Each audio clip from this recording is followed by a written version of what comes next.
वर्णिवेशरमणीयदर्शनम् मन्दहासरुचिराननाम्बुजम् पूजितं सुरनरोत्तमैर्मुदा धर्मनन्दनमहं विचिन्तये। ॐ श्री स्वामिनारायणाय नमो नमः। श्री हरिकृष्णाय नमो नमः। श्री सावर्णी गोत्रतिलकाय नमो नमः। अस्मद्गुरु समारम्भां नाथयान्मूलमध्यमाम् लक्ष्मीवल्लभपर्यन्तां वन्दे गुरुपरम्परा। वन्दे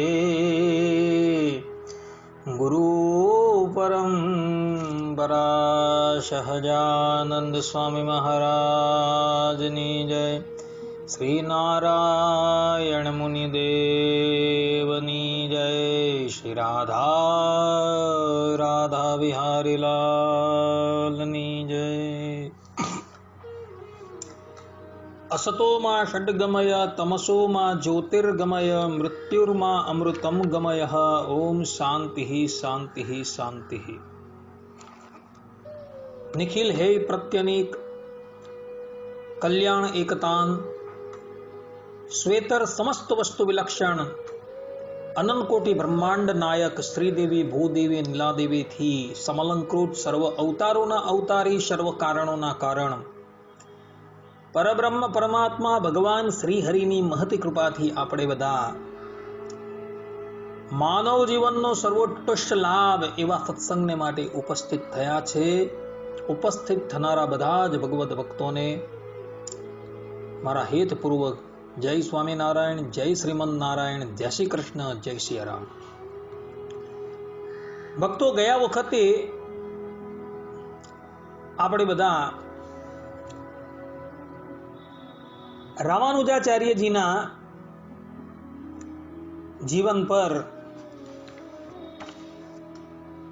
પ્રપન્નામૃત ગ્રંથના માધ્યમથી વાત કરતા હતા। આચાર્ય રામાનુજે પોતાના અવતાર કાર્ય દરમિયાન જે મહનીય કાર્યો કરેલા હતા એ બધા જ કાર્યોની આપણે સંક્ષેપની અંદર ચર્ચા કરી। આચાર્ય શ્રી જ્યારે આ ધરાતલની ઉપર પ્રગટ થયા તે વખતે માયાવાદીઓની બહુ બોલબાલા હતી અને રામાનુજાચાર્યજીએ સમસ્ત ભારત વર્ષની અંદર ફરી ફરી એ બધા જ માયાવાદીઓને પરાસ્ત કર્યા અને સનાતન વૈદિક ધર્મની પુનઃ સ્થાપના કરી। આચાર્યશ્રીએ પોતાના ગુરુ યામુનાચાર્યજી પાસે એમના પાર્થિવ શરીર પાસે 3 પ્રતિજ્ઞા કરી હતી કે વ્યાસ સૂત્રની ઉપર વિશિષ્ટ અદ્વૈતી ભાષ્ય રચવું, પરાશર મહર્ષિની સ્મૃતિ ચિરંજીવી રાખવી અને શ્રી સંપ્રદાયની અંદર જે 12 અલવારો થઈ ગયા અને એમણે જે 4000 પદોની રચના કરેલી છે, જે બધા જ પદો તામિલની અંદર છે, તમિલ ભાષામાં છે, એ દિવ્ય પ્રબંધોની ઉપર ભાષ્યની રચના કરાવી। એમાં 2 પ્રતિજ્ઞા રામાનુજાચાર્યજી પૂર્ણ કરી ચૂકેલા હતા। અલવારો જે છે એમના દિવ્ય પ્રબંધની ઉપર ટીકા ભાષ્ય કરાવવાની પ્રતિજ્ઞા હજુ એમની બાકી હતી. પોતાના એક શિષ્ય જેનું નામ હતું પિલ્લન, એ પિલ્લનને આચાર્ય શ્રીએ જ વિદ્વત્તા પ્રદાન કરી અને એમને આ અલવારોના દિવ્ય પ્રબંધોની ઉપર તામિલની અંદર ભાષ્ય કરવાની આજ્ઞા કરી. અને કહેવાય છે એ પિલ્લને આચાર્ય શ્રીની આજ્ઞા અનુસાર એ 4,000 પદોની ઉપર તામિલની અંદર વ્યાખ્યા પૂર્ણ કરી હતી. અને આમ રામાનુજાચાર્યજીએ પોતાના ગુરુની પાસે જે એમણે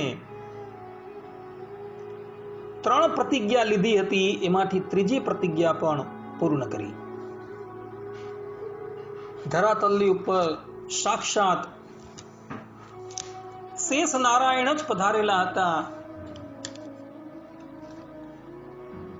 વિક્રમ સંવત 1074 ની અંદર આપશ્રીનું પ્રાગટ્ય હતું અને ધર્મનું સ્થાપન કરતા કરતા આચાર્ય શ્રીના 120 વર્ષ પૂર્ણ થઈ ગયા છે. આચાર્ય શ્રીની ઉંમર 120 વર્ષની થઈ ગઈ છે, પરંતુ 120 વર્ષની ઉંમરની અંદર પણ એમનું શરીર જે છે એ હજુ પણ તંદુરસ્ત હતું. હવે આચાર્ય શ્રીને ભગવત ધામ જવાની ઈચ્છા થાય છે, એટલે એમણે પોતાના 74 શિષ્યોને પોતાની પાસે બોલાવ્યા અને આચાર્ય શ્રી પોતાના જીવનનો અંતિમ ઉપદેશ જે છે એ 74 શ્લોકની અંદર પોતાના શિષ્યને આપે છે. આચાર્ય શ્રી પોતાના શિષ્યો પ્રત્યે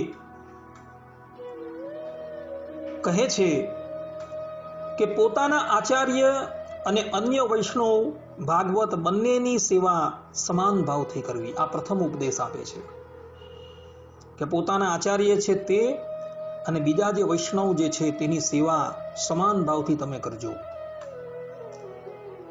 બીજી વાત કહે છે કે પૂર્વાચાર્યોમાં અને તેમના ગ્રંથોમાં વિશ્વાસ રાખજો.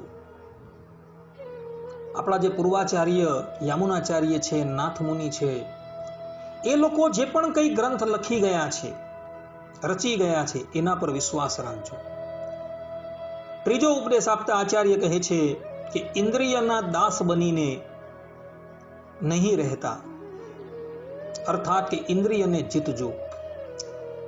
ચતુર્થ ઉપદેશ આપતા આચાર્ય કહે છે કે સામાન્ય શાસ્ત્રમાં આગ્રહ બુદ્ધિ નહીં રાખવી જોઈએ. જે વિશેષ શાસ્ત્ર જે છે એની અંદર જ આગ્રહ બુદ્ધિ રાખજો.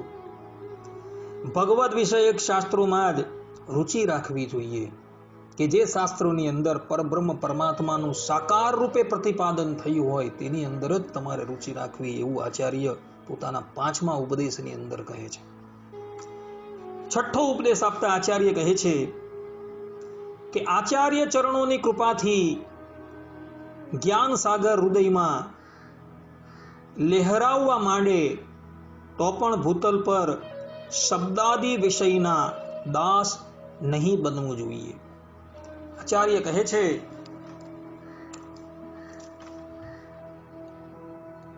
કે આચાર્યની કૃપાથી તમે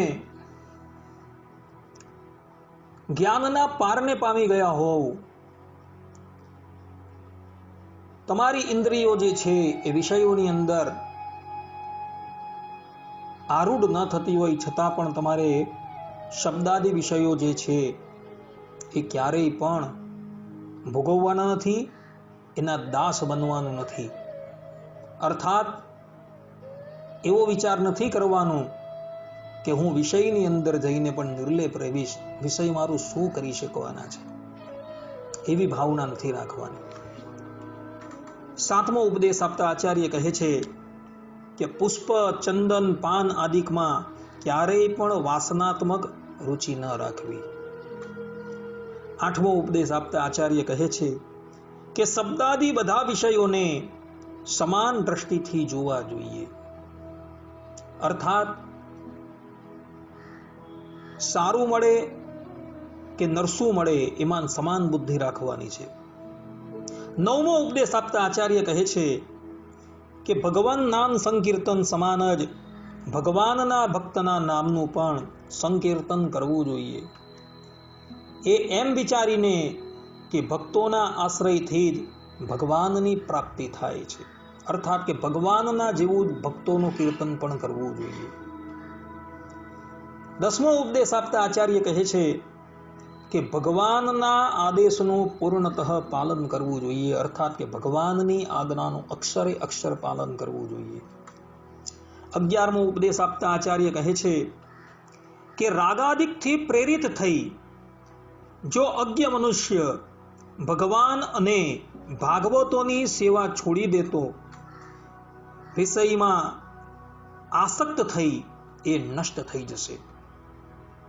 અર્થાત વિષયની અંદર આસક્તિને કારણે જો એ ભગવાન અને ભગવાનના ભક્તોની સેવાથી પરાંગમુખ થઈ જશે તો એ વ્યક્તિ નષ્ટ થઈ જશે, એવું આચાર્ય કહે છે. શ્રી વૈષ્ણવ સ્વરૂપાનુષ્ઠાનને ભગવત પ્રાપ્તિનો ઉપાય ન માની તેને ઉપેય રૂપ સમજવો. 12મો ઉપદેશ આપતા આચાર્ય આ પ્રમાણે કહે છે. 13મો ઉપદેશ આપતા આચાર્ય કહે છે કે મહાભાગવતોને એક વચનથી તુકારાથી ન બોલાવવા જોઈએ. અર્થાત કે ભગવાનના જે ભક્તો જે છે તેને હંમેશા તમે કહીને બોલાવવા, તુકારાથી ક્યારેય પણ ન બોલાવવા.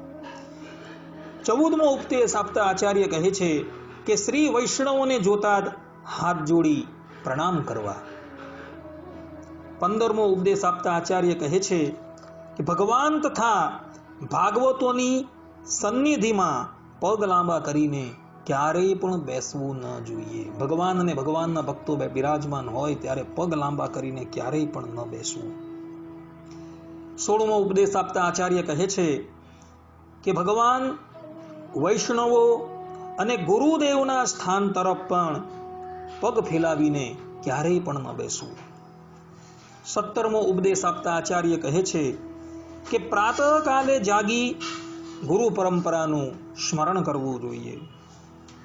18મો ઉપદેશ આપતા આચાર્ય કહે છે કે ભગવાનની સન્નિધિમાં બેઠેલા ભાગવતોને સમસ્ત પરિવાર વિશિષ્ટાય શ્રીમતે નારાયણાય નમઃ કહી સાષ્ટાંગ પ્રણામ કરવા જોઈએ. જે પ્રમાણે ભગવાનને આપણે સાષ્ટાંગ પ્રણામ કરીએ છીએ તે જ પ્રમાણે ભાગવતોને પણ, એટલે કે ભગવાનના ભક્તો છે તેને પણ સાષ્ટાંગ પ્રણામ કરવા જોઈએ, એવું આચાર્ય પોતાના શિષ્યોને કહે છે. 19મો ઉપદેશ આપતા આચાર્ય કહે છે કે ભાગવતોના ગુણાનુવાદ કરતા શ્રી વૈષ્ણવોની યથાશક્તિ પૂજા કર્યા વગર અને પ્રણામ કર્યા વિના જવું એ મહાન અપરાધ છે.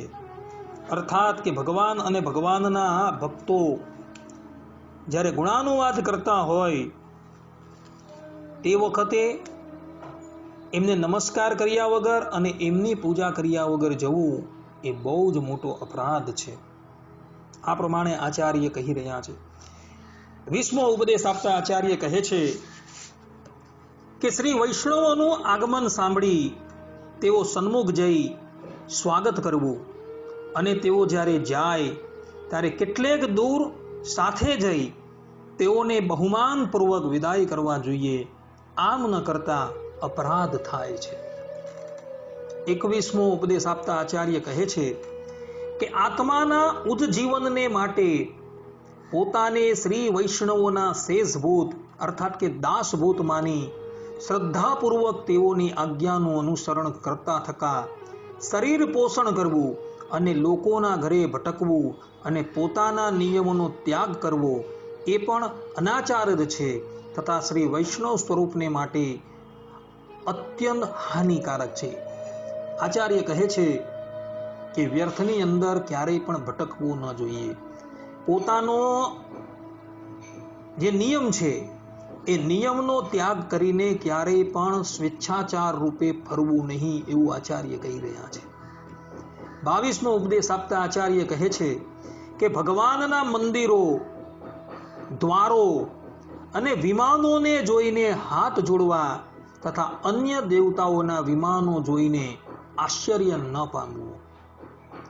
23મો ઉપદેશ આપતા આચાર્ય કહે છે કે દેવતાઓનો મહિમા સાંભળી વિસ્મય ન થવું. 24મો ઉપદેશ આપતા આચાર્ય કહે છે કે ભગવાન ભગવત મહિમા વર્ણન કરનારા પુરુષોને જોઈને આનંદિત થવું જોઈએ, પરંતુ એમની વિશે ક્યારેય પણ ઈર્ષ્યા ન રાખવી જોઈએ. 25મો ઉપદેશ આપતા આચાર્ય કહે છે કે શ્રી વૈષ્ણવોની છાયાનું ઉલ્લંઘન ક્યારેય પણ ન કરવું. 26મો ઉપદેશ આપતા આચાર્ય કહે છે કે પોતાના દેહની છાયા પણ શ્રી વૈષ્ણવો પર ન પડવા દેવી. 27મો ઉપદેશ આપતા કહે છે કે અન્ય લોકોનો સ્પર્શ કર્યા બાદ શ્રી વૈષ્ણવોનો સ્પર્શ ન કરવો. અર્થાત કે કોઈ પાપી મનુષ્ય હોય એનો સ્પર્શ કર્યા બાદ ક્યારેય પણ ભગવાનના ભક્તોનો સ્પર્શ ન કરવો એવું આચાર્ય કહી રહ્યા છે. 28મો ઉપદેશ આપતા આચાર્ય કહે છે કે દરિદ્ર શ્રી વૈષ્ણવના અભિવાદનનો પ્રત્યુત્તર ન આપવો એ ભાગવત અપરાધ છે. અર્થાત કે કોઈ વ્યક્તિ દરિદ્ર છે અને ભગવાનનો ભક્ત છે અને એ બે હાથ જોડીને તમને જય શ્રીમન નારાયણ, જય શ્રી કૃષ્ણ કરે અને તમે જો એનો ઉત્તર ન આપો તો એ બહુ મોટો અપરાધ છે એવું આચાર્ય કહે છે. 29મો ઉપદેશ આપતા આચાર્ય કહે છે કે હું દાસ છું આમ કહી પ્રણામ કરવા વાળા શ્રી વૈષ્ણવોનો આદર કરવો જોઈએ, તેનો અનાદર કરવો મહાન અપરાધ છે. 30મો ઉપદેશ આપતા આચાર્ય કહે છે કે શ્રી વૈષ્ણવોનો જન્મ, કુળ અને આલસ્યાદિનું નિરૂપણ નહીં કરવું જોઈએ. અર્થાત કે ભગવાનના જે ભક્ત જે છે એનું કુળ ક્યારેય પણ ન પૂછવું, એનો જન્મ કયો છે એ ન પૂછવો એ બહુ મોટો અપરાધ છે ભક્તો. કારણ કે ભગવાનના ભક્ત જે છે એ કેવલ ભગવાનના ભક્ત છે, એ કેવલ બ્રહ્મની મૂર્તિ છે.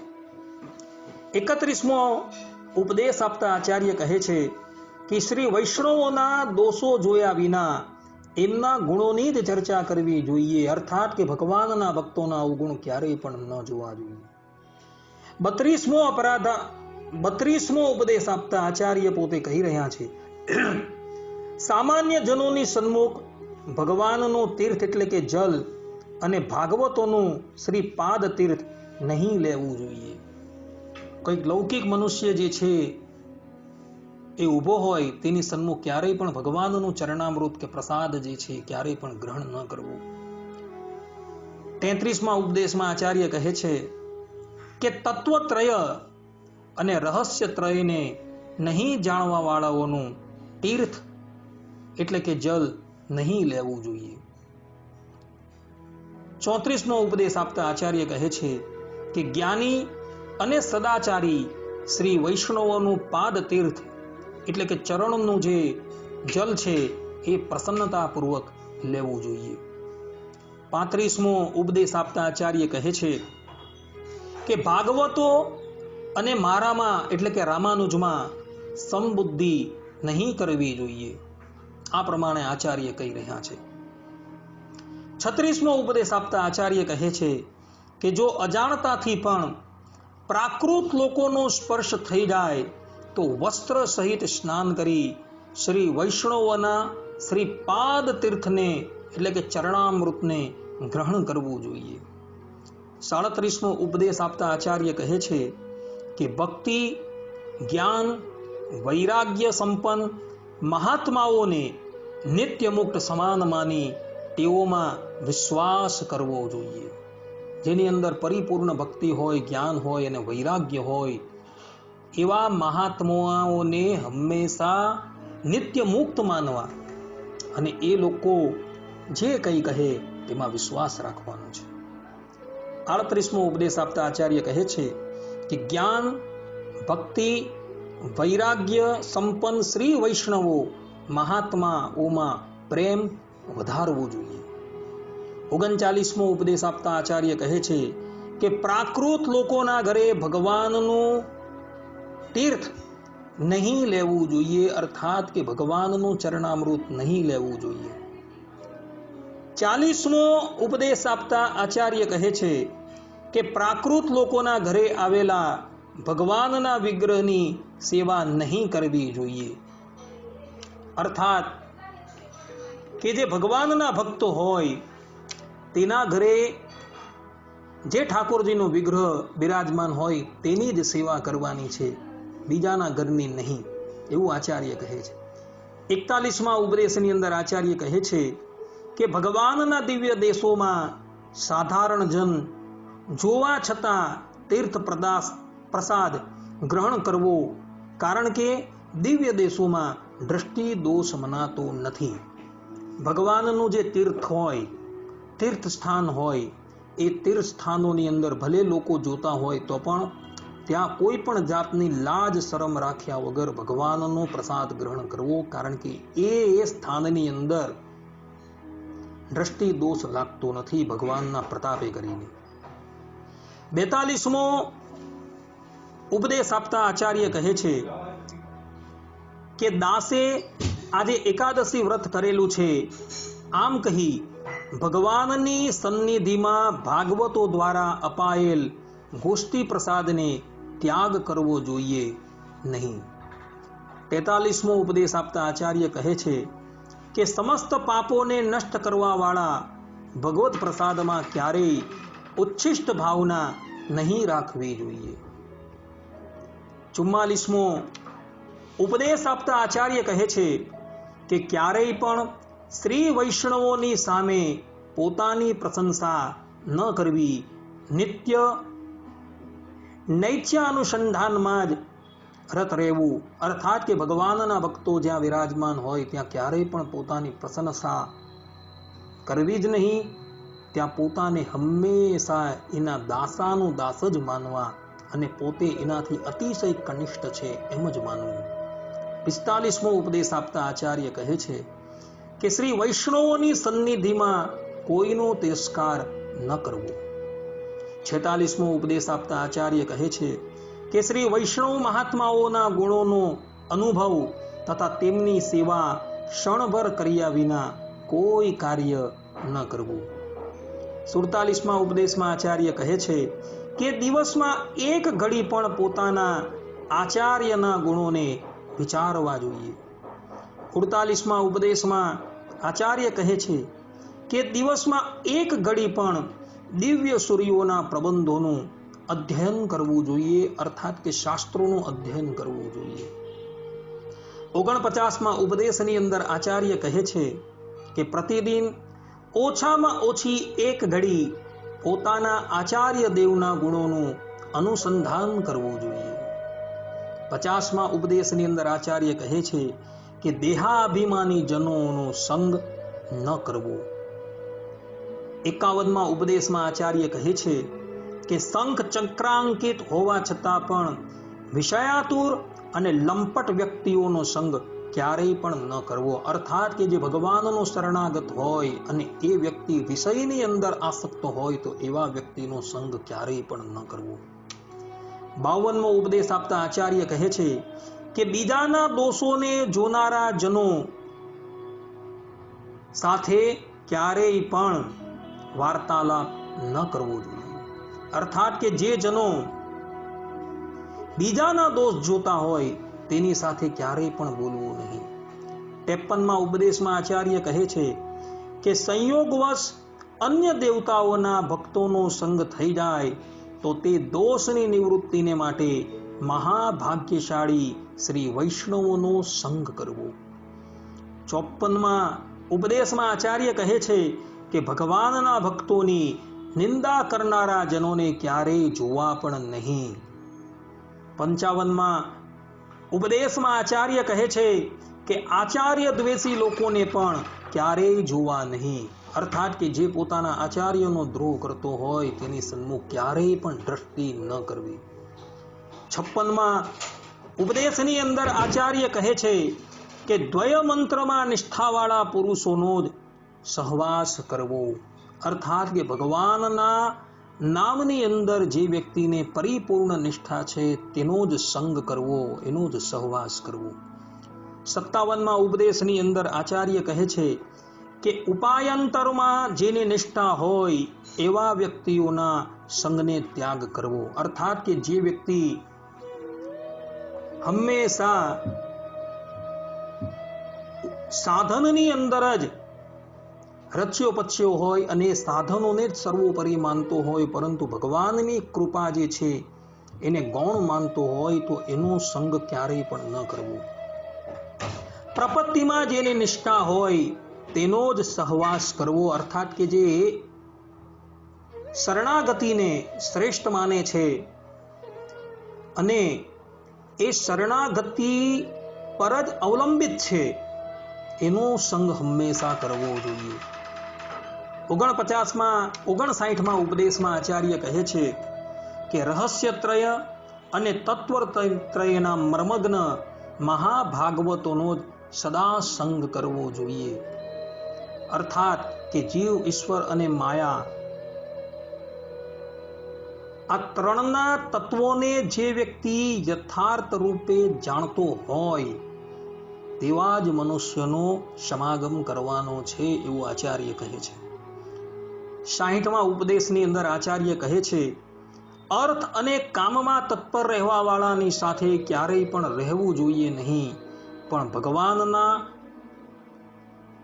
ભક્ત છે અને એ ભગવાનના ભક્ત ભગવાનની ભક્તિમાં શ્રદ્ધા રાખનારા હોય તેનો જ સંગ કરવો જોઈએ. 61મો ઉપદેશ આપતા આચાર્ય કહે છે જો કોઈ શ્રી વૈષ્ણવ દ્વારા પોતાનો તિરસ્કાર પણ થઈ જાય તો તેનું ખોટું ન લગાડવું અને મૌન રહી તે સહન કરવું, તેને યાદ પણ ન કરવું જોઈએ. ભક્તો, આ જે છે બહુ મહત્વનો ઉપદેશ છે. કોઈ વૈષ્ણવ હોય અને એ આપણો તિરસ્કાર કરી દેતો હોય તો એ વાત જે છે એ વાતનું મનની અંદર અનુસંધાન ન રાખવું, એણે જે પણ કંઈ કહ્યું હોય એનું ખોટું ન લગાડવું. આ પ્રમાણે આચાર્ય પોતે કહી રહ્યા છે. 62મો ઉપદેશ આપતા આચાર્ય કહે છે શ્રી વૈષ્ણવોની ઈચ્છા પરમ પદમાં પ્રગટ થઈ હતી એ જાણી શ્રી વૈષ્ણવોની નિરંતર જ ભલાઈ કરવી જોઈએ. અર્થાત કે ભગવાનના ભક્તોનું હંમેશા હિત કરવું. 63મા ઉપદેશમાં આચાર્ય કહે છે કે ધર્મ વિરુદ્ધ મહાફલ આપવા વાળા કર્મને બુદ્ધિમાને ક્યારેય પણ ન કરવું, કારણ કે તે અહિતકર હોય છે. અર્થાત કે ધર્મ વિરુદ્ધ ક્યારેય પણ આચરણ ન કરવું, ભલે એની અંદર મોટું ફલ પ્રાપ્ત થતું હોય તો પણ એવું અધર્મનું કાર્ય ક્યારેય પણ ન કરવું. 64માં ઉપદેશની અંદર આચાર્ય કહે છે કે ભગવાનને સમર્પિત કર્યા વિનાનું અન્ન ક્યારેય પણ ગ્રહણ ન કરવું. 65માં ઉપદેશમાં આચાર્ય કહે છે કે ઉપાયાંતરથી વગર માગ્યે ન મળવા વાળી કોઈ પણ વસ્તુ સ્વીકાર ન કરવી. અર્થાત કે પોતે પરિશ્રમ કરીને જ કોઈ પણ વસ્તુ જે છે એ પ્રાપ્ત કરવી, પરંતુ કોઈ બીજાની ઈચ્છાથી કોઈ વસ્તુ પોતાને પ્રાપ્ત થતી હોય તો એ વસ્તુ ક્યારેય પણ ગ્રહણ ન કરવી. 66માં ઉપદેશમાં આચાર્ય કહે છે કે પુષ્પ, ચંદન, પાન, ફલ, વસ્ત્ર, જલ આદિ પણ ભગવાનને અર્પણ કર્યા વિના ક્યારેય પણ ગ્રહણ ન કરવા. 67માં ઉપદેશમાં આચાર્ય કહે છે કે જાતિ દુષ્ટ, નિમિત્ત દુષ્ટ અને આશ્રય દુષ્ટ અન્ન ભગવાનને સમર્પિત ન કરવું. જાટી દુષ્ટ એટલે કે જેની અંદર લસણ અને કાંદો નંખાયા હોય તે. નિમિત્ત દુષ્ટ એટલે શું? તો જેની અંદર વાળ છે કે નાના કીટ આદિ પડેલું હોય તે નિમિત્ત દુષ્ટ. અને આશ્રય દુષ્ટ એટલે કે કોઈક પાતકી મનુષ્યએ જે અન્નને જોયું હોય એના પર દ્રષ્ટિ કરેલી હોય, અથવા તો કોઈક શુદ્રાદિકથી જે અન્ન સ્પર્શ થયું હોય એવું અન્ન ભગવાનને ક્યારેય પણ સમર્પિત ન કરવું. 68માં ઉપદેશની અંદર આચાર્ય પોતે કહે છે કે પોતાની રુચિને માટે પોતાને પ્રિય પદાર્થોનો ભગવાનને ભોગ લગાવવો, શાસ્ત્ર અનુસાર જ પદાર્થોનો ભગવાનને ભોગ લગાવવો જોઈએ. અર્થાત કે પ્રિય પદાર્થ હોય એ ભગવાનને નિવેદિત કરવા અને પછી જે છે એ ગ્રહણ કરવા. આ પ્રમાણે આચાર્ય કહે છે. 69માં ઉપદેશની અંદર આચાર્ય કહે છે કે ભગવાનને અર્પણ કરેલું અન્ન જલ ફલ આદિમાં સદા પ્રસાદ બુદ્ધિ રાખવી, ભોગ બુદ્ધિ ક્યારેય પણ રાખવી નહીં. 70માં ઉપદેશની અંદર આચાર્ય કહે છે કે ભગવાનનો અપરાધ જ પોતાનો નાશ અને ભગવાનની પ્રસન્નતા જ પોતાની ઉન્નતિ. 71માં ઉપદેશની અંદર આચાર્ય કહે છે કે મંત્ર ત્રય એટલે કે મૂળ મંત્ર, દ્વય મંત્ર અને ચરમ શ્લોક, આ 3 મંત્રાર્થમાં પણ પૂર્ણ નિષ્ઠા રાખવા વાળા મહાભાગવતોના શાસ્ત્રીય કર્મોને કૈંકર્ય બુદ્ધિથી સંપન્ન કરવા જોઈએ. અર્થાત કે જે મંત્ર ત્રય છે એ મંત્ર ત્રયની અંદર પૂર્ણ નિષ્ઠાવાળા જે મહાભાગવતો છે તેની સેવા જે છે એ સેવાની અંદર પૂર્ણ નિષ્ઠા રાખવી. આ પ્રમાણે આચાર્ય કહે છે. 72માં ઉપદેશમાં આચાર્ય કહે છે કે ભાગવતોની પૂજાથી વધારે કોઈ પુરુષાર્થ નથી અને ભગવાનના ભક્તોના દ્રોહથી વધુ આત્મનાશ કોઈ નથી, માટે એનો દ્રોહ ક્યારેય પણ ન કરવો. આ પ્રમાણે આચાર્ય કહે છે.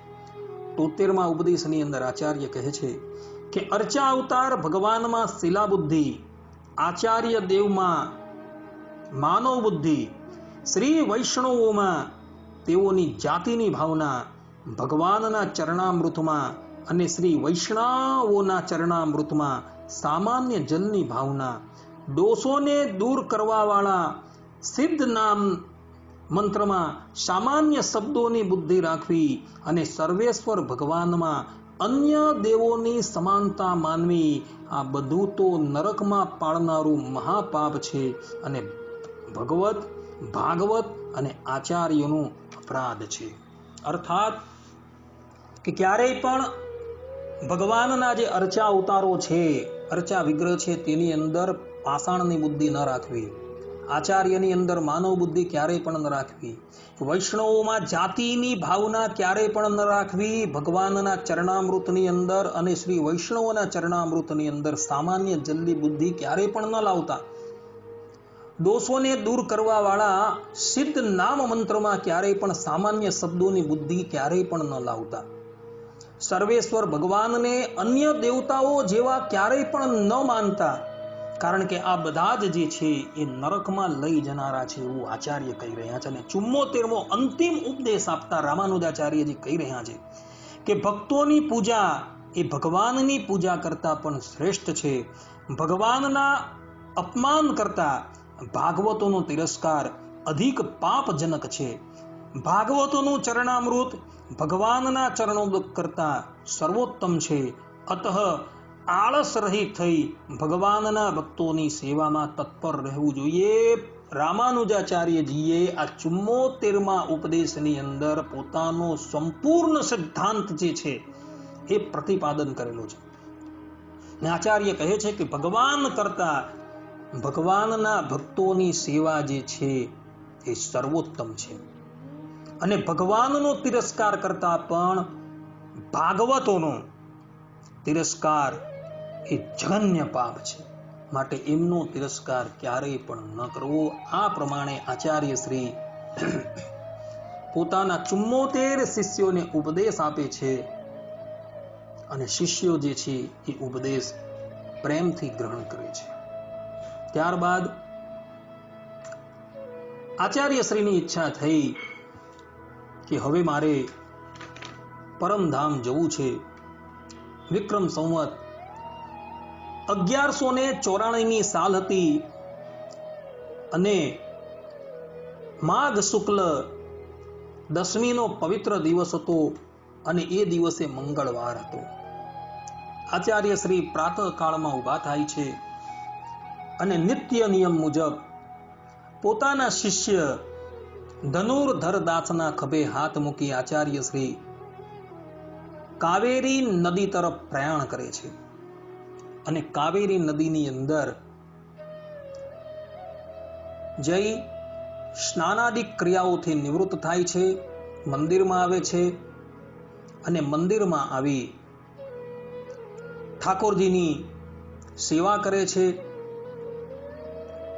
અને પછી સ્વૈચ્છિક રીતે આચાર્ય શ્રી સમાધિ લઈ લે છે અને સમાધિ દ્વારા તેઓ પોતાના આ પાર્થિવ શરીરનો ત્યાગ કરી દે છે. આમ શેષા અવતાર આચાર્ય શ્રી રામાનુજે આ ધરાતલની ઉપર 120 વર્ષ રહી સંપૂર્ણ ભારત વર્ષની અંદર એણે ભક્તિ અને પ્રપત્તિ એટલે કે શરણાગતની લહેર જે છે એ દોડાવી દીધેલી હતી. આચાર્ય શ્રી જતા પહેલા શ્રીરંગ ક્ષેત્રની જે મુખ્ય ગાદી છે એ ગાદીની ઉપર પોતાના શિષ્ય પરાશર ભટ્ટાચાર્યજીની નિયુક્તિ કરી જાય છે અને બધા જ વૈષ્ણવોને તથા પોતાના બધા જ શિષ્યોને આજ્ઞા કરે છે કે તમારા બધાએ આ પરાશર ભટ્ટાચાર્યજીને મારું જ સ્વરૂપ માની એમની આજ્ઞાની અંદર રહેવું. આ પ્રમાણે આજ્ઞા આપતા જાય છે. આચાર્ય શ્રી ભગવત ધામ પધાર્યા છે. વૈષ્ણવ લોકો અતિશય શોકમગ્ન થઈ ગયા છે. કોણ કોને શાંત રાખે? જે સમયથી આચાર્ય શ્રી સંપ્રદાયની ધુરાની ઉપર આરૂઢ થયા ત્યારથી લઈને દરેક વૈષ્ણવો એવો જ અનુભવ કરતા હતા કે અમે બધા અત્યારે સાક્ષાત ભગવાનના વૈકુંઠ ધામની અંદર છીએ. એવો એમને આનંદ આવતો હતો. કારણ કે આચાર્ય શ્રીએ એમને ઘણા લાડ લડાવેલા હતા. આચાર્ય શ્રી ભગવત ધામ પધાર્યા એવું જાણી સંન્યાસ આશ્રમ મુજબ આચાર્ય શ્રીના પાર્થિવ દેહને ભૂમિગત કરવાના હતા, એટલે કે દાટવાના હતા. શ્રીરંગ ભગવાનના મંદિરની અંદર જ એક સ્થાનની અંદર આચાર્ય શ્રીને માટે એક ઊંડો ખાડો જે છે એ ખોદવામાં આવે છે અને આચાર્ય શ્રી જે ધ્યાન મુદ્રાની અંદર પોતાનો દેહ ત્યાગ કરીને ગયા હતા એવી જ ધ્યાન મુદ્રાની અંદર એમને એક ખાડાની અંદર ઉતારવામાં આવે છે અને પછી ધીરે ધીરે કરતા બધા જ વૈષ્ણવો જે છે એ એમના પર માટી નાખે છે. પરંતુ આ શું આશ્ચર્ય થઈ ગયું કે આચાર્ય શ્રી જેવા ખાડાની અંદર ઉતરા અને શિષ્યોએ ઉપરથી જેવી માટી જે છે એ માટી નાખી અને પેલો ખાડો જ્યાં પૂરી દીધો એટલે આચાર્ય શ્રી પુનઃ એ ખાડામાંથી બહાર આવી ગયા. બધા જ વૈષ્ણવો વિચારવા લાગ્યા કે આ શું થયું. પુનઃ આચાર્ય શ્રીના શરીરને એક બાજુ મૂકી પુનઃ ખાડો ખોદ્યો અને પુનઃ આચાર્ય શ્રી રામાનુજને અંદર મૂકવામાં આવ્યા અને પછી ઉપરથી પાછી માટી નાખવામાં આવી અને જેવો ખાડો પૂર્યો એટલે આચાર્ય શ્રી પાછા બહાર આવી ગયા. તે જ પ્રમાણે ત્રીજી વખત પુનઃ આચાર્ય શ્રીના પાર્થિવ શરીરને એક બાજુ મૂકી પુનઃ ખાડો ખોદી આચાર્ય શ્રીનું શરીર જે છે એ ખાડાની અંદર ઉતાર્યું અને જ્યાં પાછા માટીથી એને ઢાંકે છે આચાર્ય શ્રીનો શ્રી વિગ્રહ જે છે એ પુનઃ બહાર આવી જાય છે. શ્રીરંગ ક્ષેત્રના બધા જ વૈષ્ણવો જે છે એ આશ્ચર્યચકિત થઈ જાય છે કે આ શું છે. પરંતુ બધાને સમજતા વાર ન લાગી. બધા વિચારવા લાગ્યા કે આચાર્ય શ્રીની ઈચ્છા એવી છે કે તેઓ ભૂતલની ઉપર અખંડ બિરાજમાન રહે. તેમનો આ પાર્થિવ વિગ્રહ જે છે એ ભૂતલની ઉપર અખંડ બિરાજમાન રહે એવી એમની ઈચ્છા છે. એટલે પછી વૈષ્ણવોએ આચાર્ય શ્રીનો એ વિગ્રહ જે છે એક બાજુ રહેવા દીધો અને શ્રીરંગ ક્ષેત્રની અંદર જ એક નાનું મંદિર બનાવ્યું અને એ મંદિરની અંદર એ રામાનુજાચાર્યજીનો એ વિગ્રહ જે છે એ પછી ત્યાં પધરાવ્યો અને આચાર્ય શ્રી 1194 ની અંદર મહાસુદી દસમને દિવસે વૈકુંઠવાસી થયા. તે દિવસથી લઈને અત્યાર પર્યંત એ શ્રીરંગ ક્ષેત્રની અંદર આવેલા આચાર્ય જે છે એમના પાર્થિવ શરીરને હજુ પણ ત્યાંના વૈષ્ણવો જે છે એ સેવા પૂજાથી યુક્ત કરે છે. અર્થાત કે આજે પણ એમના એ વિગ્રહની સેવા જે છે એ થાય છે. આજે પણ આચાર્ય શ્રીનો એ વિગ્રહ ભગવાન રંગનાથના મંદિરની અંદર બિરાજમાન થતો બધાને દર્શન આપી રહ્યો છે. આચાર્ય શ્રીએ પોતાના જીવનની અંદર ભાગવત ધર્મનો બહુ પ્રચાર કરેલો હતો. એમણે એમના કાર્યકાળ દરમિયાન 9 ગ્રંથોની રચના કરેલી હતી. એમાં પ્રથમ બ્રહ્મસૂત્રની ઉપર એમણે શ્રી ભાષ્યની રચના કરેલી છે ભક્તો. અને આ શ્રી ભાષ્યની અંદર એમણે માયાવાદીઓનું વિસ્તારથી ખંડન કરેલું છે. ત્યારબાદ એમનો બીજો ગ્રંથ છે એ વેદાંત સાર છે, જેની અંદર એમણે બ્રહ્મસૂત્રની સંક્ષિપ્ત વ્યાખ્યા કરેલી છે. ત્રીજો ગ્રંથ એમનો વેદાંત દીપ છે. એની અંદર પણ આચાર્ય શ્રીએ બ્રહ્મસૂત્રની સંક્ષિપ્ત વ્યાખ્યા કરેલી છે. ચતુર્થ ગ્રંથ એમનો ગીતા ભાષ્ય છે. આ ગીતા ભાષ્યની અંદર આચાર્ય શ્રીએ ગીતાના તાત્પર્યનો નિર્ણય કરેલો છે અને એમણે કહ્યું છે કે ગીતા શાસ્ત્ર જે છે એ હંમેશા શરણાગતિનું જ પ્રતિપાદન કરે છે. પાંચમો ગ્રંથ આચાર્ય શ્રીનો શરણાગતિ ગદ્ય છે. આ ગ્રંથમાં આચાર્ય ભગવાનની શરણાગતિનું પ્રતિપાદન કરેલું છે અને સંસાર સાગર તરવા માટે કેવલ ને કેવલ ભગવાનની શરણાગતિ જ ચરમ ઉપાય છે એવું પ્રતિપાદન કરેલું છે. છઠ્ઠો ગ્રંથ શ્રીરંગ ગદ્ય છે. આ ગ્રંથમાં આચાર્યે ભગવાન શ્રી રંગનાથજીનું સ્તવન કરેલું છે. સાતમો ગ્રંથ શ્રી વૈકુંઠ ગદ્ય છે. આ ગ્રંથમાં આચાર્યે પુરુષાર્થભૂત મોક્ષના સ્વરૂપનું વર્ણન કરેલું છે. આઠમો ગ્રંથ છે એ નિત્ય ગ્રંથ છે. આ ગ્રંથમાં આચાર્યે ભગવાનની સેવા પ્રકાર તથા ઉત્સવનું વર્ણન કરેલું છે. અને પોતાના જીવનનો અંતિમ ગ્રંથ જે છે એ વેદાંત સંગ્રહ છે. જે ગ્રંથ એમણે ભગવાન વેંકટેશની આજ્ઞાથી નિર્માણ કરેલો હતો, અર્થાત કે એનું પ્રવચન કરેલું હતું અને એ પ્રવચન કરતા ગયા હતા અને એમના શિષ્યો જે છે એ સંપૂર્ણ ગ્રંથને લિપિબદ્ધ કરતા ગયા હતા. આમ આચાર્ય શ્રીએ પોતાના જીવનની અંદર આ 9 ગ્રંથો જે છે એ લખેલા છે.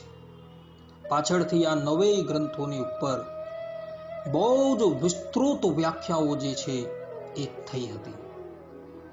આચાર્ય શ્રીએ જે મતનું પ્રતિપાદન કરેલું હતું એ મત એમને ગુરુ પરંપરાની અંદર પ્રાપ્ત થયો હતો. આચાર્ય શ્રીનો મત હતો વિશિષ્ટાદ્વૈત મત. અને જે મતની અંદર એમણે આ સંપૂર્ણ જગત જે છે એ શ્રી ભગવાનનું શરીર છે અને એ શ્રી ભગવાન જે છે એ આ સંપૂર્ણ જગતના શરીરી છે એવું એમણે પ્રતિપાદન કરેલું છે. આચાર્યશ્રીએ જીવનું સ્વરૂપ જે છે એ બ્રહ્મસૂત્ર તથા ગીતા શાસ્ત્રોના આધારે પણ નિરૂપણ કરેલું છે.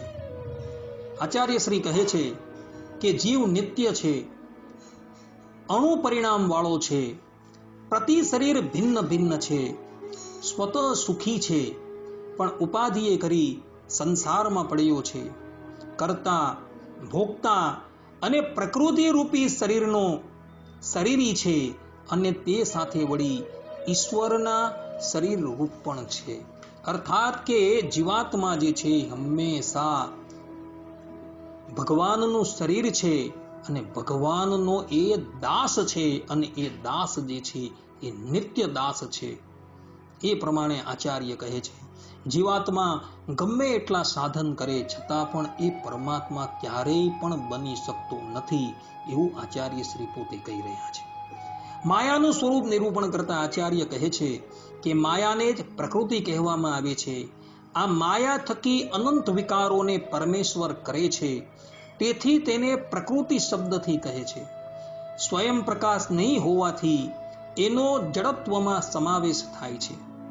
પરમાત્માના અધિષ્ઠાનથી જ વિચિત્ર કાર્યને કરવાપણું, પરમાત્માનો જે લીલારસ તેને સંપાદન કરવાપણું અને જીવોને તે કર્મને અનુસારે પુરુષાર્થને પ્રસવવાપણું એ પ્રકૃતિનું જ વર્ણવેલું છે.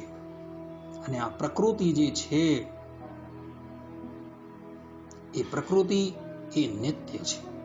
અર્થાત કે જગત જે છે એ કોઈ માયા કલ્પિત નથી, પરંતુ વેદાંતની અંદર જે પ્રમાણે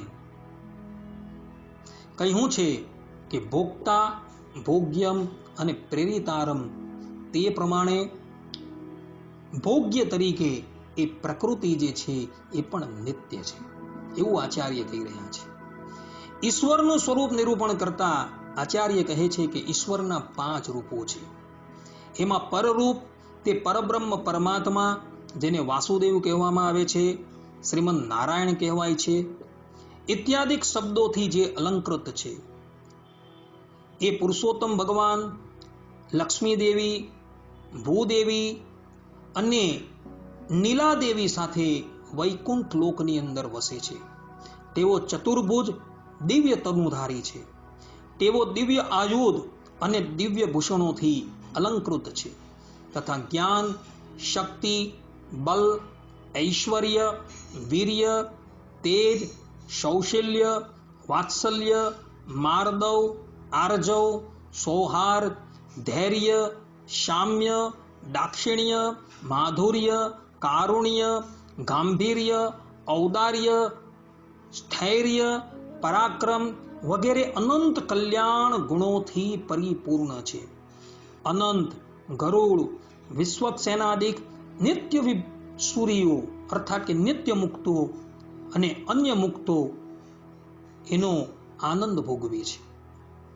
બીજું રૂપ વૈકુંઠવાસી શ્રીમદ નારાયણ જ જગતના સૃષ્ટિ આદિક અર્થે વાસુદેવ, શંકર્ષણ, પ્રદ્યુમ્ન અને અનિરુદ્ધ એમ 4 પ્રકારમાં ગોઠવાય છે. તેમાં શ્રી વાસુદેવમાં જ્ઞાન, બલ, ઐશ્વર્ય, વીર્ય, શક્તિ અને તેજ એ 6 ગુણો છે.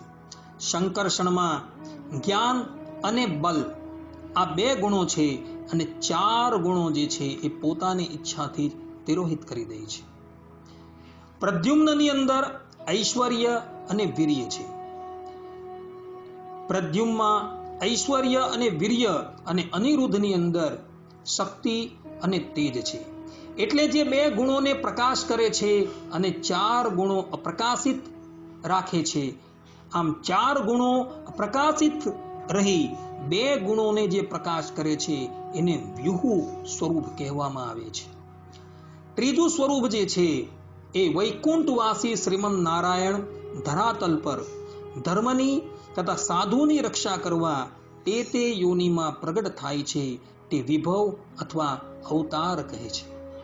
ચતુર્થ રૂપનું વર્ણન કરતા આચાર્ય કહે છે કે ભગવાનના મિત્ર રૂપે ભગવાન જીવાત્માના મિત્ર રૂપે હૃદય પ્રદેશમાં રહી તેને તેના કર્મ પ્રમાણે જે ફલ આપે છે એ ભગવાનનું ચતુર્થ રૂપ છે. અને પાંચમું રૂપ જે છે એને વિશે આચાર્ય કહે છે કે આશ્રિતોને અભિમત સુવર્ણ રજત કે શિલાદિક જે કોઈ દ્રવ્યને કૃપાવસાદ આદરથી શરીરપણે સ્વીકારીને તેમાં વિશિષ્ટ પ્રતિષ્ઠા વિધિ બલાદ ભગવાનનું દિવ્ય રૂપથી પ્રગટ થઈને બિરાજમાન થવું તે અર્ચા અવતાર છે. આ પ્રમાણે આચાર્ય રામાનુજે 5 પ્રકારના ભગવાનના રૂપોની વાત કરી છે અને 3 તત્વ ભોક્તા ભોગ્યમ પ્રેરિતારમ આ 3 તત્વોને એમણે સ્વીકારેલા છે. આચાર્ય શ્રી રામાનુજ 3 પ્રમાણોને માને છે: પ્રત્યક્ષ, અનુમાન અને શાબ્દ. આચાર્ય પોતે કહે છે કે સંપૂર્ણ વેદ જે છે એ પ્રમાણ છે, પંચરાત્ર શાસ્ત્ર જે છે એ પણ પ્રમાણ છે, કારણ કે પંચરાત્ર શાસ્ત્ર જે છે એ સાક્ષાત શ્રીમન નારાયણે જ પ્રવર્તાવેલું છે. પ્રત્યક્ષ, અનુમાન અને શાબ્દ આ 3 પ્રમાણોની અંદર આચાર્ય શ્રી જે છે એ હંમેશા શાબ્દ પ્રમાણને સૌથી અધિક મહત્વ આપે છે, કારણ કે શાબ્દ દ્વારા જ અનુમાન કરી શકાય છે અને એ અનુમાન થકી જ એ પ્રત્યક્ષની અનુભૂતિ થાય છે. અર્થાત કે શાસ્ત્રોની અંદર જે લખેલું છે એ જ અનુમાનથી જાણી શકાય છે અને શાસ્ત્રોની અંદર જે પણ કંઈક સાધનો એ પરમાત્માની પ્રાપ્તિને અર્થે બતાવવામાં આવેલા છે એ કરવામાં આવે તો એ ભગવાન જે છે એ તમારી સન્મુખ પ્રગટ થાય છે. આ પ્રમાણે આચાર્ય શ્રીનો કહેવાનો સિદ્ધાંત જે છે એ આ પ્રમાણે છે. અર્થાત આચાર્ય શ્રી કહે છે કે સંપૂર્ણ જગત જે છે એ શ્રી ભગવાનનું શરીર છે અને ભગવાન પોતે એના શરીરી છે. આમ શરીરી ભાવે એમણે શ્રુતિનો તાત્પર્ય નિર્ણય જે છે એ વેદાંત સૂત્રની વ્યાખ્યાની અંદર તથા વેદાર્થ સંગ્રહની અંદર પ્રતિપાદન કરેલું છે. આચાર્ય રામાનુજ એ સમસ્ત આચાર્યોની અંદર અન્યતમ છે. આ ભારત વર્ષની અંદર શરણાગતિ અને ભક્તિના બીજ વાવનારા આચાર્ય રામાનુજ છે. અને ત્યારબાદ બાકીના જે પણ આચાર્ય શ્રી વલ્લભાચાર્યજી થયા, નિમ્બાર્કાચાર્ય થયા, મધ્વાચાર્યજી થયા, એ લોકો બધા જ રામાનુજે જે પ્રમાણે ભક્તિ માર્ગનું અને શરણાગતિનું પ્રતિપાદન કરેલું હતું એ જ માર્ગ પર એ લોકો બધા આરૂઢ થયા હતા. પરંતુ ભારત વર્ષની અંદર સર્વપ્રથમ ભક્તિ માર્ગનું પ્રવર્તન કરનારા કોઈ આચાર્ય હોય તો એ આચાર્ય રામાનુજ હતા, અને શરણાગતિનું પ્રતિપાદન કરનારા કોઈ આચાર્ય હોય તો એ રામાનુજાચાર્યજી હતા.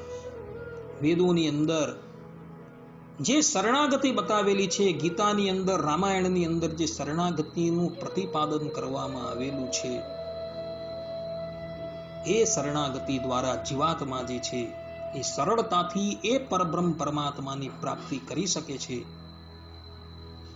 એ બધી જ વાત આચાર્ય શ્રીએ આ જગતની અંદર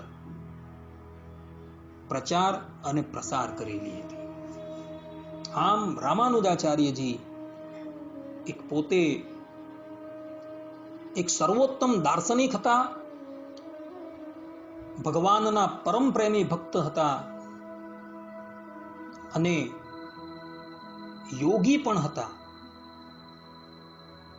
આચાર્યના સંપૂર્ણ લક્ષણ શાસ્ત્રોની અંદર કહેવામાં આવેલા છે.